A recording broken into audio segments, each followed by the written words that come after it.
আপনাদের কাছে উনি প্রাসঙ্গিক হতে পারেন, পশ্চিমবাংলার রাজনীতিতে উনি এখনো অপ্রাসঙ্গিক। ওনার জন্য বেশি বাক্য খরচ করার কোনো প্রয়োজন আছে? 12,000 এফআইআর হয়েছে, ভবানী ভবনে পড়ে আছে। রিটায়ার্ড জাস্টিস মঞ্জুলা চেল্লুরের নেতৃত্বে কমিশন করে দিয়েছিল, 100% এফআইআর কে এফআরটি করে দিয়েছেন। ওই ফাইলগুলো খোলাবো। ভারতীয় ন্যায় সংহিতা অনুযায়ী চোর, খুনি, ডাকাত, অত্যাচারীদের আইন অনুযায়ী ব্যবস্থা হবে, দেখতে থাকুন। সিও স্টেট অবজারভার দুজনই ছিলেন, আমি আগে থেকে টাইম নিয়ে এসেছিলাম। আমি ওনাদেরকে মূলত ধন্যবাদ জানালাম।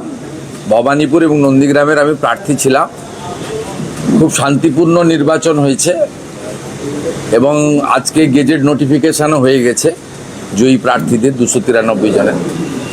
আমি ওদের থ্যাঙ্কস জানানোর জন্যই এসেছিলাম। ইটস এ কমপ্লিটলি কার্টসি ভিজিট, কারণ নির্বাচনের আগে অনেকবারই এসেছি। এসআইআর চলাকালীন বা বর্তমান সিও দায়িত্ব নেওয়াকালীন অনেক পক্ষে বিপক্ষে যুক্তি তর্ক অনেক কিছু হয়েছে।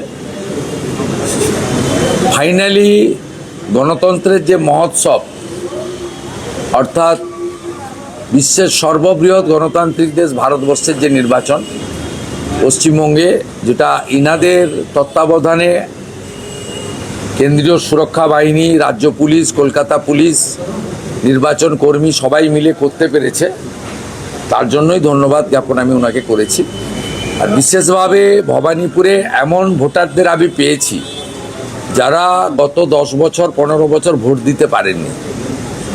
তাদের হাউসিংয়ে তালা লাগিয়ে রাখা হতো, তাদের বলে দিয়ে আসা হতো ভোট দিতে আসবেন না। তারা এবারে অনেকে ভোট দিয়েছেন।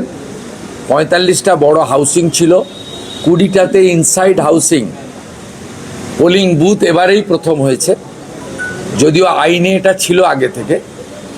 সেই ভোটারদের পক্ষ থেকেও আমি কনভে করেছি যে আমাকে হান্ড্রেডস অফ ভোটার্স তারা বলেছে তারা অনেক দিন পরে নিজের ভোট নিজে দেওয়ার সুযোগ পেয়েছেন, ইনসিডেন্ট ফ্রি ইলেকশন। সেই জন্য I convey my gratitude and best wishes to election commission of India through CEO. আমি বরখাস্ত, আমি পদত্যাগ করবো না, রাষ্ট্রপতি শাসন হয় হোক, এটা রেকর্ড থাকুক, ওরা আমাকে বরখাস্ত করুক, আমি চাই। এই দিনটা একটা কালো দিন। আমি কোনো মন্তব্য করব না। সংবিধানে লেখা আছে মাননীয় গভর্নর লোকভবন এই বিষয়ে যথাযথ সাংবিধানিক পদক্ষেপ নেবে, এটা আশা করি। এর বাইরে আমি কোনো মন্তব্য করব না। আপনাদের কাছে উনি প্রাসঙ্গিক হতে পারেন, পশ্চিমবাংলার রাজনীতিতে উনি এখনো অপ্রাসঙ্গিক। ওনার জন্য বেশি বাক্য খরচ করার কোনো প্রয়োজন আছে? বিজেপি এমএলএরা আবেদন করছেন যাতে কোনো রকম অশান্তি না হয়। এই ইতিমধ্যে কমিশনে বেশ কিছু পদক্ষেপ নিয়েছে, আপনি কোনো বার্তা দেবেন? কোনো অশান্তি খুব বড় কিছু হয়নি।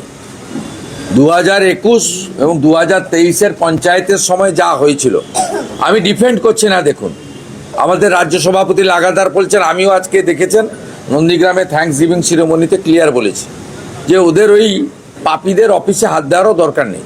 সেটা তো আমাদের স্ট্যান্ড। এটা তো আপনি মমতা ব্যানার্জি তার পার্টি থেকে শোনেননি 2021-এর 2রা মের পর থেকে। তখন তো উনি বরঞ্চ শপথ নিতে গিয়ে 6 তারিখে বলেছিলেন সাংবাদিকদের যে আমি তো 4 দিন ক্ষমতায় ছিলাম না, ইলেকশন কমিশন ক্ষমতায় ছিল, আমার দায়িত্ব তো ছিল না। উনি কথা বলেছিলেন। আজকে দায়িত্বশীল বিরোধী দল হিসেবে বা শাসক দল হিসেবে পরিণত হওয়া বিজেপি, তার সর্বোচ্চ পোস্ট হচ্ছে রাজ্য সভাপতি। তিনি প্রথম দিন থেকে লাগাতার বলছেন, আমিও গতকাল বলেছি, আজকে আমি প্রকাশ্যে জনসভাতে বলেছি।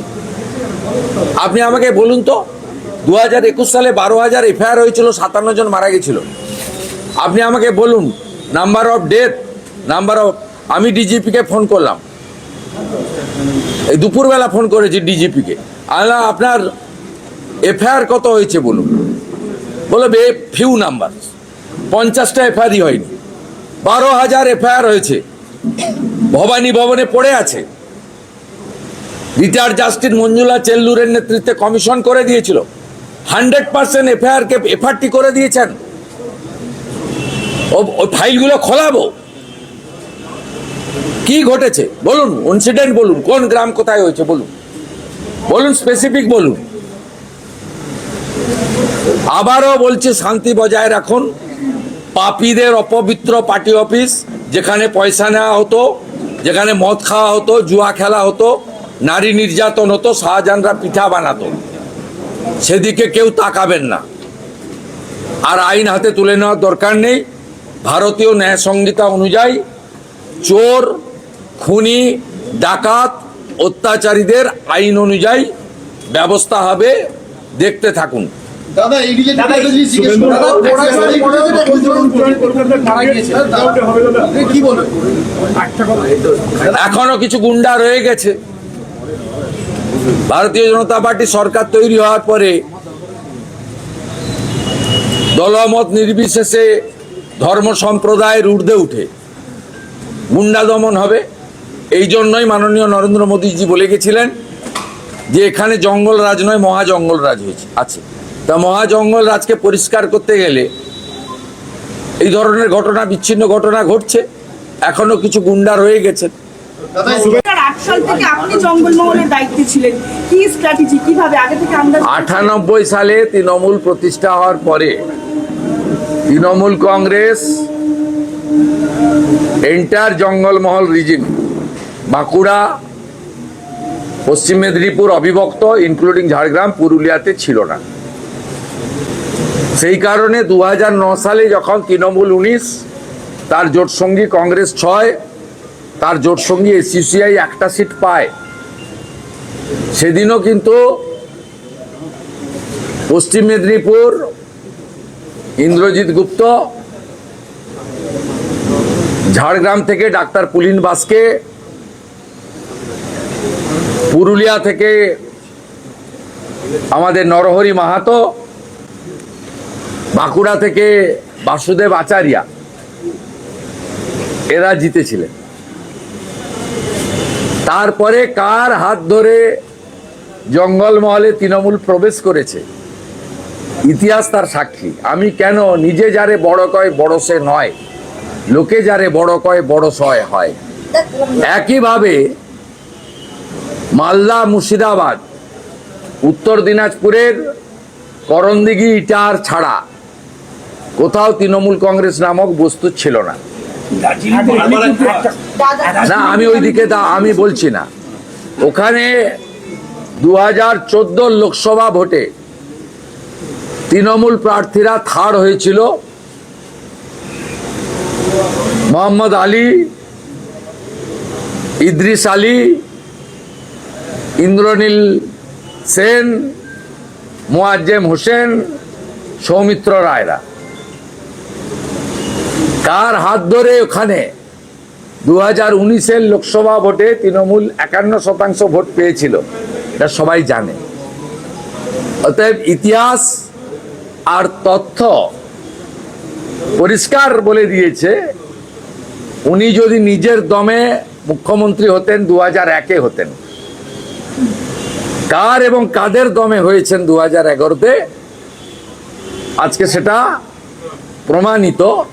আমি আর বাড়াবো না কথা।